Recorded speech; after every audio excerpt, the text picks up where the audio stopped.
स्वामी जी, सड़कों पे गाय घूमती हैं। भाई सड़कों पे गाय क्यों घूम रही है? सुन लीजिए जरा। क्योंकि आपने उसको पशु घोषित कर रखा है। और नहीं और कूड़ा उसको पशु सूची से हटाइए, नहीं घूमेगी, हम गारंटी ले रहे हैं। हाँ, आपके कैमरे के माध्यम से रिकॉर्डिंग कर लीजिए। तो ठीक है, आप उसको पहले पशु सूची से हटा दीजिए, हम गारंटी ले रहे हैं, हम गारंटी ले रहे हैं, रिकॉर्डिंग करके रख लीजिए। लेकिन आप उसको पशु सूची से हटाइए। प्रेम कुमार जी को एक बार ले आऊं, उसके बाद अवनीश जी आप आइए। एक्स्ट्रा कॉन्स्टिट्यूशनल नहीं हो जाएगा अगर हर नागरिक, हर आप तो हिंदू धर्म के हर नागरिक नहीं, बहुमत। देखिए, आप हर नागरिक, हमारी बात मत करिए जी। जो बहुमत का फैसला होता है आप वाले सिस्टम में, वही माना जाता है। जिसके पास एक ज्यादा वोट आ जाएगा वो लाखों वोटों को व्यर्थ बना करके स्वयं जीत जाएगा। लेकिन कॉन्स्टिट्यूशन क्या है? बहुमत ही तो कॉन्स्टिट्यूशन है। पुलिस, बहुमत अगर होगा कॉन्स्टिट्यूशन बदल लोगे आप। लेकिन गौरक्षक दल, कॉन्स्टिट्यूशन बदलने के लिए 400 पार की बात कही जा रही थी ना। आपके पास बहुमत हो, कॉन्स्टिट्यूशन भी बदल लीजिए। आपने 100 बार से ज्यादा बदल लिया है कॉन्स्टिट्यूशन को बहुमत के कारण। तो आप बहुमत की आवाज को कैसे दबा सकते हैं? ये बहुमत की आवाज है कि गाय की हत्या नहीं होनी चाहिए, बहुमत की आवाज है। आप इसकी उपेक्षा नहीं कर सकते। लेकिन इस देश में कोर्ट भी है, वकील भी है, कोर्ट है, पुलिस तो भी हम है। कहाँ कह रहे हैं? तो गौरक्षक दल अगर इनको साइड करके खुद न्याय करने लगेंगे, हाँ, खुद न्याय करेगा। आप अपने कानून के है। अनुसार उनके ऊपर मुकदमा चलाइए। हम उसको मान रहे हैं कि हम जिस देश में हैं उसका कानून मानेंगे। हम भारत में हैं, भारत का जो कानून है कि अगर हमने हत्या की है तो उसके लिए हमको दंड जो तय मिले, वही तो हम कह रहे हैं कि उस व्यक्ति से गोली चल गई, उसने कहा कि मुझसे गलती हो गई है, इससे ज्यादा क्या करेगा वो? स्वामी जी, लेकिन वो कानून को पालन ही तो कर रहा है, और क्या कर रहा है? स्वामी जी, अगर आप कह रहे हैं कि शास्त्र के हिसाब से चलना चाहिए, तो दूसरे धर्मों के भी तो शास्त्र हैं, वो अपने हिसाब से चलेंगे। हाँ, तो चले ना, कहाँ मना कर रहे हैं हम? कहाँ मना कर रहे हैं? बिल्कुल हम यही चाहते हैं कि वो भी अपने शास्त्र के अनुसार चलें। क्यों नहीं अपने शास्त्र के अनुसार चलते हैं? उनके शास्त्र में लिखा रहा है कि सबसे उत्तम निवास वो है जहाँ पर पूरी तरह से इस्लाम हो। तो पूरी तरह से जहाँ इस्लाम है वहाँ क्यों नहीं चले जाते हैं? बताओ, हमारे बीच में क्यों रह रहे हैं वो? यही तो सवाल है। वो पूरी तरह से अपने धर्म का पालन करें, इसी के लिए 57 देश बना लिए उन्होंने। नहीं, लेकिन देश तो और अपने चले जाएं, वहां पे पालन करें। और वक्फ बोर्ड के नाम पे जहां पे नहीं है वहां चले जाएं और जमीनों को एनक्रोच कर लें। क्या चीज? वक्फ बोर्ड के नाम पे जमीनें। भाई हमारा वही कहना है कि उनको ऐसे जहां पर उनके धर्म के अनुसार का वातावरण नहीं, उनको क्यों रहना चाहिए? विशेष करके तब जब धर्म के नाम पे उन्होंने हमारे देश का एक टुकड़ा बांट लिया। तो फिर वो दारुल हरम वाला जो कॉन्सेप्ट है वो फिर उसका क्या?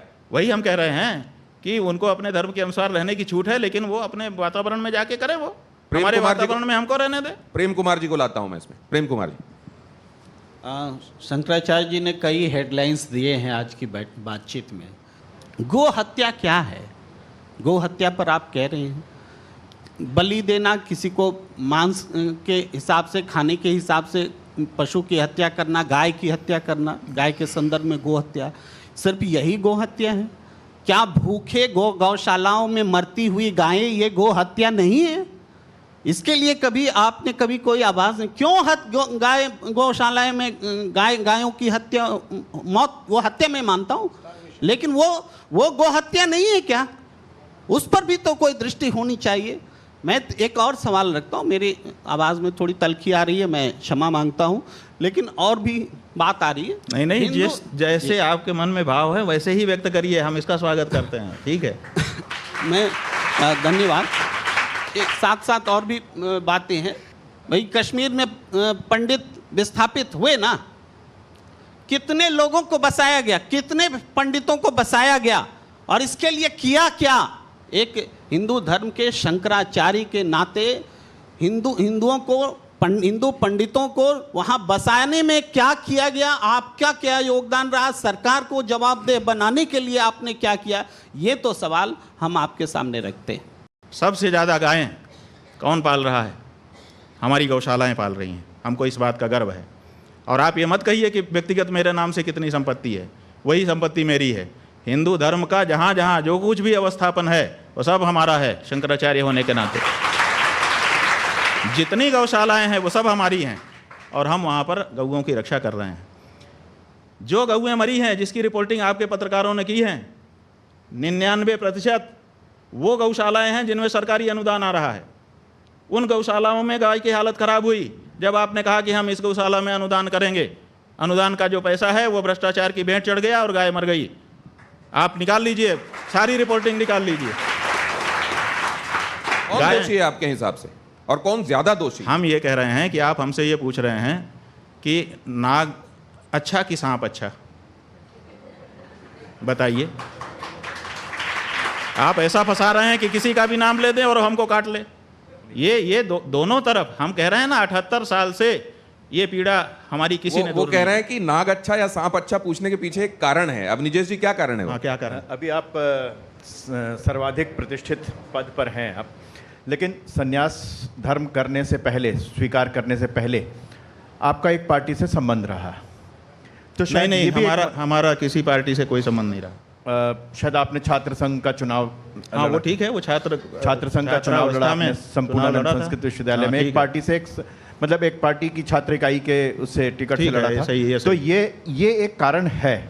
एक स्पष्ट बोलिए, आप क्या कहना चाह रहे हैं कि मतलब उस समय, आज मैं, स्वामी जी हमारे लिए बहुत ही सम्मानित हैं, लेकिन एक समय जब छात्र जीवन में थे तो उस समय एनएसयूआई की टिकट पर आप वहां पर छात्र संघ के, देखिए ये कितना बड़ा झूठ, इतना बड़ा विद्वान पत्रकार बोल रहा है। नहीं, कितना बड़ा झूठ बोल रहा है ये पत्रकार। अच्छा, ये आरएसएस नहीं, आप हमको प्रमाण दो कि हम एनएसयूआई से कैंडिडेट थे। एक संघ के हैं, छात्र संघ संघ के हैं, लेकिन झूठ बोल रहे हैं। नहीं, छात्र संघ के झूठ बोल रहे हैं। तो ये भी अच्छी बात है कि अगर ये बात कहीं विमर्श में थी हम है और आपने सामने रखा, कब कैंडिडेट, तो ये भी अच्छी बात। नहीं, छात्र संघ के नहीं, हम झूठ नहीं स्वीकार कर सकते। छात्र संघ का अध्यक्ष का चुनाव लड़े थे। एक सेकंड, आपने कहा कि एनएसयूआई के कैंडिडेट हम कब रहे, ये प्रमाणित करें। छात्र संघ के अध्यक्ष का नहीं तो माफी मांगे झूठ फैलाने के लिए। छात्र संघ आईटी सेल का काम कर रहे हैं, गलत बात है ये। पार्टी झूठ नहीं बोलना चाहिए। एनएसयूआई से कोई भी जो बड़ा आदमी है वो झूठ बोलेगा, वो छोटा हो जाएगा। छात्र संघ, ऐसा मत करिए, आपका हम सम्मान कर रहे हैं। आपने छात्र संघ का चुनाव लड़ा था, मैं ये कह रहा हूं। भाई छात्र संघ का हमने चुनाव लड़ा था, विद्यार्थी परिषद से लड़ा था। अब बताइए, और विद्यार्थी परिषद का कैंडिडेट था मैं, विद्यार्थी परिषद से मैंने चुनाव लड़ा है। अब बताइए, वो भी एक पार्टी थी ना? ठीक है, पार्टी थी, हम कहा वो भी एक पार्टी थी ना सर? हम तो झूठ बोलने पर आपको कह रहे हैं। नहीं, वो भी एक राजनीतिक दल ठीक है, तो ये तो और भी, क्योंकि विमर्श ये चलाया जा रहा है, आप लोग ये बताते हैं कि ये छात्र इकाई है, राजनीति से इसका कोई लेना देना नहीं। ज्ञानशील एकता परिषद की विशेषता, ज्ञानशील और एकता के लिए हम परिषद में गए थे, राजनीति करने के लिए नहीं गए थे। और आप अगर विद्यार्थी परिषद के ऊपर ये कहते हैं कि वो भी राजनीति की इकाई है, तो आप इसका मतलब कि अभी रहस्य ही नहीं जानते हैं। इसका मतलब कि आप अंदर की बात कर रहे हैं। विद्यार्थी परिषद स्वतंत्र इकाई है और वो छात्रों के बीच में नेतृत्व की भावना के विकास के लिए कार्य करती है। वो किसी दल का पिछलग्गू नहीं है। विद्यार्थी परिषद का कोई अध्यक्ष हो, आप उससे हमारी बात कराइए। हम विद्यार्थी परिषद में रह चुके हैं। आप हमारे ऊपर ये आरोप लगाएं कि आरोप नहीं, आज एक बहुत राजनीतिक पार्टी नहीं है। स्वामी जी, दिनेश जी एक छोटी सी बात, आज एक बहुत बड़ी सामने साफ बात आ गई कि जो एक विभ्रम फैलाया जा रहा था, स्वामी जी के मुख से स्वयं ये बात सामने आई कि वो किसी राजनीतिक पार्टी और खासतौर से एनएसयूआई की टिकट पे नहीं लड़े। ये बहुत बड़ी सच्चाई सामने आई है, क्योंकि ऐसा आपके बारे में फैलाया जा रहा था, इसलिए उन्होंने बात रखी। स्वामी जी, तो इससे उनसे नाराज मत होइए, ये अच्छा हुआ कि ये बात सामने आ गई। हम कह रहे हैं ना कि झूठ भी बहुत कुछ फैलाया गया है, तो झूठ को कम से कम जो बड़े लोग हैं उनको कंफर्म करना चाहिए। स्वामी जी क्या कि जो वो व्हाट्सएप यूनिवर्सिटी में आएगा वही, अगर बड़े लोग, विचारवान लोग अगर वही बोलने लगेंगे तो आम आदमी का क्या होगा? स्वामी जी, एक और बात मैं आपसे जानना चाहता हूं। ये कहा जाता है कि सितंबर 2022 में प्रियंका जी ने आपको शंकराचार्य जी संबोधित करते हुए पत्र लिखा था और मामला ये सबसे बड़ी अदालत में गया कि आपके संदर्भ में इस पदवी का इस्तेमाल होना चाहिए या नहीं होना चाहिए। इसको लेकर भी स्थिति क्या स्पष्ट? देखिए, ऐसा है कि हमारे संदर्भ में किसी भी न्यायालय में हम शंकराचार्य हैं कि नहीं है, इसका कोई मुकदमा नहीं है। आपको हम बता देना चाहते हैं, चाहे वो निचली अदालत हो, चाहे बीच की अदालत हो, चाहे ऊंची अदालत हो, किसी भी न्यायालय में ये विचार नहीं है कि हम शंकराचार्य हैं कि नहीं हैं। पहली बात। दूसरी बात, हमारे गुरुजी ने एक मुकदमा एक व्यक्ति के खिलाफ किया था जो अपने आप को शंकराचार्य कह रहा था, तो उन्होंने कहा कि इसको रोक दिया जाए कि ये अपने आप को शंकराचार्य ना कहे। निषेधाज्ञा का वाद कहते हैं इसको। तो वो निषेधाज्ञा का वाद चला, कई वर्ष लगे उसमें, सन 1989 से लेकर के वो चलता रहा और वो अलग अलग स्तर पर निर्णित होते हुए, और जिनके खिलाफ वो मुकदमा हमारे गुरुजी महाराज ने किया था उनको बार बार रोके जाते हुए कि इनको रोक दिया जाए, रोक दिया जाए, रोक दिया जाए। अब वो सुप्रीम कोर्ट में आया हुआ है। उसको गुरुजी हमारे लड़ रहे थे क्योंकि हमारे गुरुजी शंकराचार्य हैं कि नहीं, इस पर विवाद नहीं था। हमारे गुरुजी ने कहा कि मैं शंकराचार्य हूँ, इनको रोक दिया जाए, उस पर वो मुकदमा चला था। और वो अभी सुप्रीम कोर्ट में चल रहा था, उसको लिंगर ऑन टैक्टिस की जा रही है, क्योंकि जो प्रतिपक्षी थे हमारे गुरुजी के सामने वो सिद्ध हो गया कि वो सन्यासी नहीं है। जहाँ तक प्रियंका गांधी के पत्र की है, तो जब हमको शंकराचार्य पद पर अधिष्ठित किया गया तो देश के बहुत बड़े बड़े लोगों ने और हमारे जो सामान्य भक्त लोग हैं उन सब ने अपने अपने ढंग से, बहुत सारे लोग, लाखों लोग वहाँ इकट्ठा हुए। उसके बाद हजारों लोगों ने पार्टिसिपेट किया, सैकड़ों लोगों ने पत्र लिखे, व्हाट्सएप आदि से सूचनाएं दी, बधाई दी, ये दिया वो दिया, प्रणाम कहा। उसी में कुछ बड़े लोगों ने पत्र भी लिखे। उसमें आनंदीबेन पटेल ने भी पत्र लिखा, जो राज्यपाल हैं उत्तर प्रदेश की, और यही संबोधन के साथ लिखा। हाँ जी, उन्होंने कहा कि ज्योतिषपीठ के शंकराचार्य के रूप में प्रतिष्ठित होने पर आपको हम अभिनंदन कर रहे हैं। अनसुईया उइके जो छत्तीसगढ़ की राज्यपाल थी, उन्होंने भी पत्र लिखा। मध्य प्रदेश के शिवराज सिंह और उनके मंत्रिमंडल के कई मंत्री वहाँ उपस्थित ही रहे। जो केंद्रीय मंत्री थे प्रहलाद पटेल जी, वो वहाँ उपस्थित ही रहे, उन्होंने अपना व्याख्यान दिया, उसकी रिकॉर्डिंग पड़ी हुई है। तो ऐसी परिस्थिति में सारे ही लोग कर रहे थे। उसी में प्रियंका गांधी का भी पत्र गया। ये तो प्रियंका गांधी के पत्र जाने मात्र से हम अगर शंकराचार्य हो गए होते या प्रियंका गांधी शंकराचार्य बना सकती है, ऐसी उसकी मतलब परिस्थिति है, तो बात अलग है। अगर वो बना सकती है एक पार्टी की नेता होने के नाते, तो ये राज्यपाल लोग नहीं बना सकते, मुख्यमंत्री और केंद्रीय मंत्री नहीं बना सकते। ये प्रश्न ये लोग क्यों गए हमारे पास और इन्होंने नहीं बनाया क्या? तो ये जो है केवल एक प्रियंका गांधी का पत्र निकाल करके उतने बंच में से और उसको कोई दिखाए और उसको आप लोग फिर लगातार पब्लिश करें, इसीलिए तो 10 करोड़ का मानहानि का दावा हमने हाई कोर्ट में किया है। अब उसमें सबको जवाब देना पड़ेगा।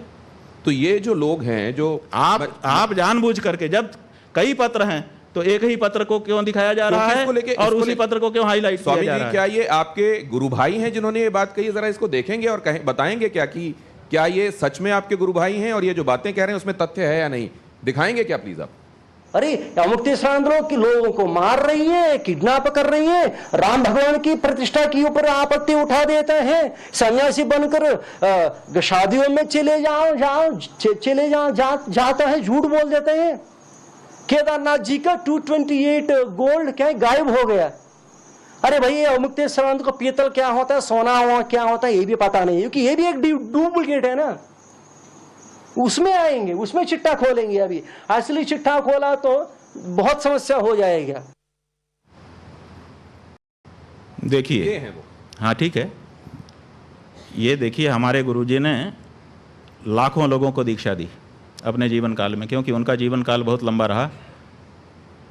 1940 से वो महात्मा हो गए थे और उनके शिष्य बनने लगे थे। आप समझिए कितना लंबा। उनका 80 साल से अधिक का सन्यासी जीवन था और आरंभ काल से ही उनके प्रति लोगों का आकर्षण था।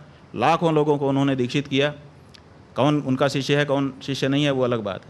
लेकिन हमारे यहाँ ये सन्यास में नियम है कि गुरु जिसको ये दंड है, देखिए ये दंड जिसको अपने हाथ से पकड़ाता है वो उसका दंडी सन्यासी शिष्य माना जाता है। और ये हमारे गुरुजी के 3 ही शिष्य थे। एक का अब देह छूट चुका है, 2 हम लोग हैं, एक द्वारका के शंकराचार्य जी हैं, एक हम हैं। इनके अलावा किसी को महाराज श्री ने अपने हाथ से दंड नहीं दिया, इसलिए उनका कोई दंडी सन्यासी शिष्य नहीं।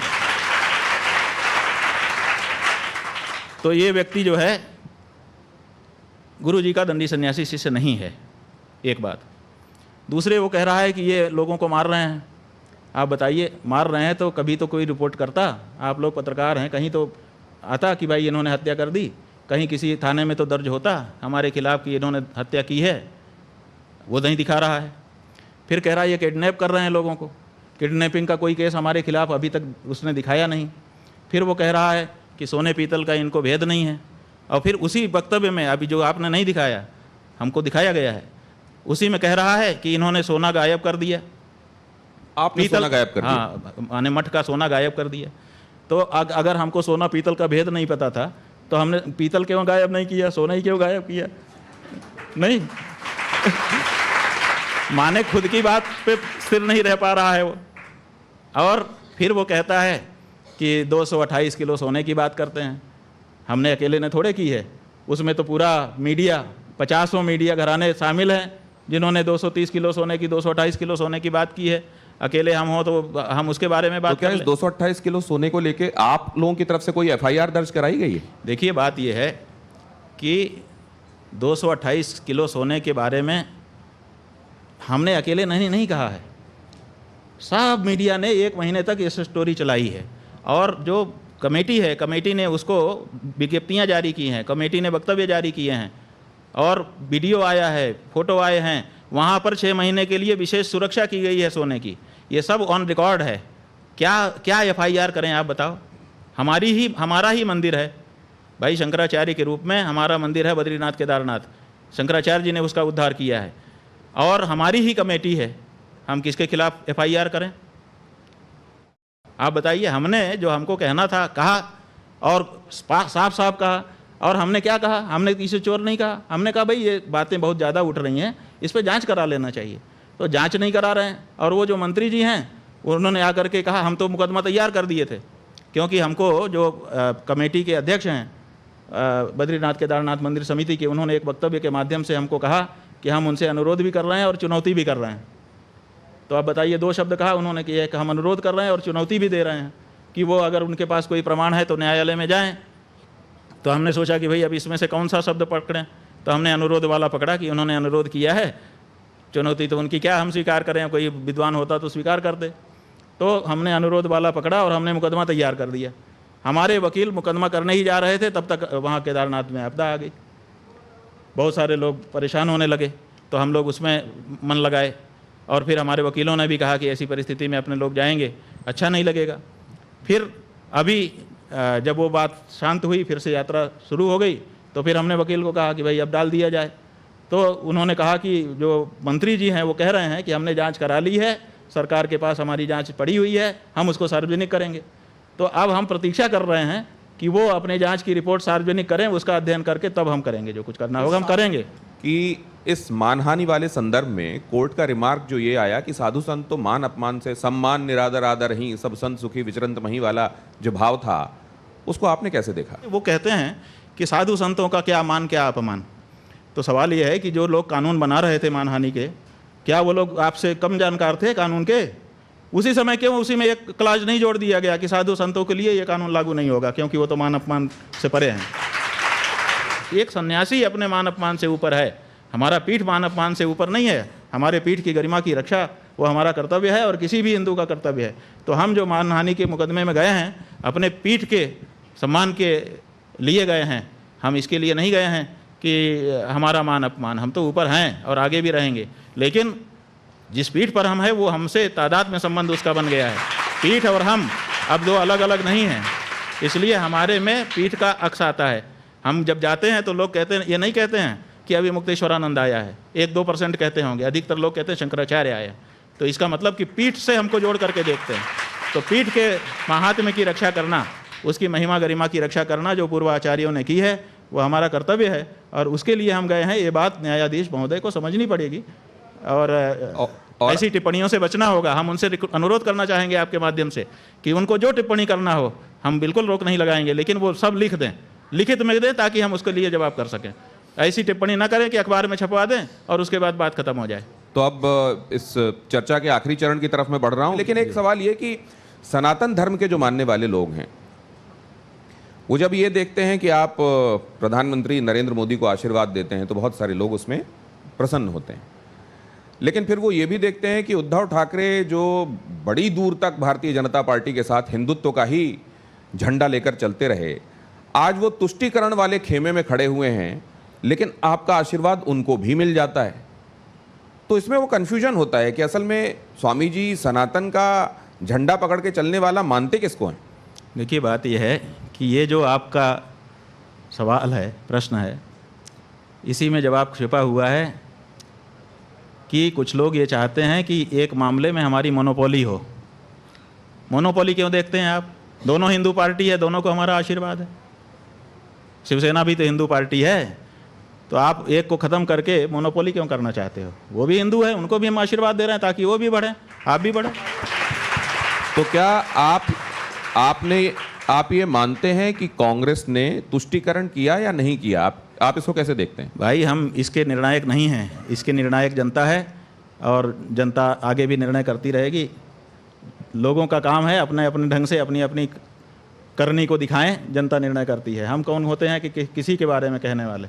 तो राजनीति का तो यही चरित्र है इस समय। नहीं, राजनीति में यह चरित्र है तो हम अपने सब हिंदू भाइयों को कहना चाहते हैं कि देखो, राजनीति करने वाले को हिंदू धर्मशास्त्रों के अनुसार विश्वासघात करने की छूट नहीं है, तो जान लो। ये मत कहो कि हम राजनीति में हैं इसलिए हमको तो ये छूट है।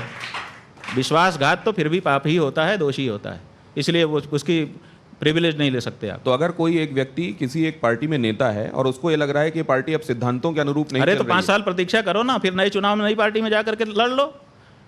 तुम आए थे बिना सोचे विचारे आ गए थे, आंख बंद करके, नींद में आ गए थे कि नशे में आ गए थे पार्टी में। जिस समय चुनाव लड़ रहे थे उस समय सब ठीक था, और बाद में अचानक तुमको लगता है कि ये पार्टी ठीक नहीं है, इसके विचार ठीक नहीं है, अब वो जिसका हमने विरोध किया वो पार्टी ठीक हो गई। अगर वो भी ठीक हो गई, तुम्हारे मन में कोई बात आ गई, अंदर जाने पर तुमने देख लिया, मान लो, तो कम से कम जब जिसके साथ आए हो अगले स्टेशन तक तो ट्रेन में ही रहोगे कि बीच में कूद जाओगे। मैं एक बात बहुत स्पष्ट कहना चाहता हूं कि बड़े इंटरव्यूज मैंने लिए हैं और उसमें बड़े चुभने वाले सवाल भी पूछे हैं, ऐसा भी पूछा है जो लोगों को असहज कर देता है, लेकिन जितनी स्पष्ट तरीके से, जितने एक्सप्लिसिट तरीके से बातों को स्वामी जी रखते हैं, बिना लाग लपेट के रखते हैं, बगैर घुमाए फिराए रखते हैं, ये मैंने बहुत कम देखा है और इसके लिए साधुवाद स्वामी जी। अब ये आपके पास दो, ये जिसमें एक में यस लिखा हुआ है और एक में नो लिखा हुआ है। वैसे तो ये टेबल टेनिस हाँ, ना लिखते तो अच्छा होता, हम अंग्रेजी में जवाब हम देंगे। शंकराचार्य जी, मुझे मालूम है कि आपको यस या नो के बारे में बहुत अच्छे से चीजें पता है और इन सवालों के संदर्भ में तो बहुत ही अच्छे से पता है। वैसे तो मेरा तो ये अनुरोध, ये काला जो है ये ना होगा और लाल जो है हाँ होगा। काला ना होगा और लाल हाँ होगा। यस नो मैं नहीं दिखाऊंगा, शायद ये आंग्ल भाषा की वजह से। अगर ये हिंदी में लिखा होता तो स्वामी जी उसको हाँ या ना के तौर पे दिखाते। ये मुझे मंजूर है क्योंकि टाइम्स नाउ नवभारत है, ये हिंदी का चैनल है, बिल्कुल ठीक है अगर आप यस या नो की जगह हाँ या ना में जवाब देना चाहते हैं। तो ये रैपिड फायर है और वैसे तो मैं अपने मेहमानों से अनुरोध करता हूं कि उनको हाँ या ना में से कोई एक जवाब देना होता है, लेकिन मैं धर्माचार्य से इस समय बात कर रहा हूं तो उनके पास ये सुविधा है कि अगर वो समझते हैं कि ये दोनों नहीं तो दोनों मिला देंगे मिला देंगे। तो मेरा अब ये राउंड शुरू होता है, इसको रैपिड फायर। आप लोगों को मजा आ रहा है ना इस इंटरव्यू में? ये है रैपिड फायर राउंड। इसमें जल्दी जल्दी सवाल पूछे जाते हैं और जल्दी जल्दी उसका उत्तर इसे यस या नो में आता है। पहला तो ये है सोचने का मौका ना हो ताकि सोचने का मौका सही अंदर जो है वही निकले, ये मतलब। तो पहला सवाल इसमें यह है कि अयोध्या में राम मंदिर बना है, ये सही है या गलत है? अयोध्या में राम मंदिर बना है, ये सही है। मोदी सरकार में हिंदू गर्व से भरा हुआ है, यस या नो? हिंदुओं पर खतरा इस्लामिक कट्टरपंथ से है। रोहिंग्या बांग्लादेशियों को देश से बाहर करना चाहिए। क्या जाति की राजनीति सनातनियों को जोड़ेगी? क्या जाति की राजनीति सनातनियों को जोड़ेगी? अब यहां पे ये रैपिड फायर समाप्त हुआ यस या नो के तौर पर। अब केवल दो नाम हैं, एक है राहुल गांधी और एक है नरेंद्र मोदी। स्वामी जी राहुल गांधी का नाम उसमें ठीक समझते हैं या नरेंद्र मोदी का नाम ठीक समझते हैं? अब ये उनसे अनुरोध है, सनातन संस्कृति के रक्षक कौन? वो कह रहे हैं इन दोनों का ही नाम इसके संदर्भ में वो नहीं लेंगे। आतंकवाद से बेहतर मुकाबला कौन कर सकता है, नरेंद्र मोदी या राहुल गांधी? अब इसमें कैसे हम हाँ ना कहेंगे? ये तो आपको नाम लेना है, नाम लेना। हाँ नाम लेना। देखिए 10 साल से आतंकवाद के बारे में नरेंद्र मोदी प्रयास कर रहे हैं और कहीं ना कहीं तो अंकुश तो लगाया ही हुआ है। तो नरेंद्र मोदी नाम ले रहे हैं आप? माने ये परखे जा चुके हैं, अभी उनकी परख नहीं है। नरेंद्र मोदी नाम लिया है लेकिन ये परखे जा चुके हैं इसलिए नाम लिया है। चलिए, सच्चा शिव भक्त कौन, नरेंद्र मोदी या राहुल गांधी? भैया दोनों राजनीतिक हैं। शिव भक्त तो जो होगा, देखिए शिव भक्त का पहचान क्या है? शिव भक्त की पहचान यह है कि भगवान शिव का अभिषेक गाय के दूध से होता है। भगवान शिव की जो ध्वजा है उसके ऊपर बैल का चिन्ह बना हुआ है, वृषभ ध्वज। तो जो गाय की हत्या रोके वो शिव भक्त है, उसके अलावा सब दिखावा है।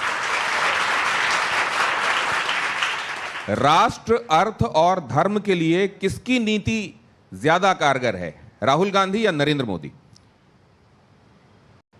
देखिए, एक की पहचान हुई है, दूसरे की अभी हुई ही नहीं है, हम कैसे बोलते हैं? दोनों के परख होने के बाद ही ऐसे प्रश्न का जवाब दिया जा सकता है। 2029 में अगला प्रधानमंत्री कौन, राहुल गांधी या नरेंद्र मोदी? जिसको देश की जनता चाहेगी।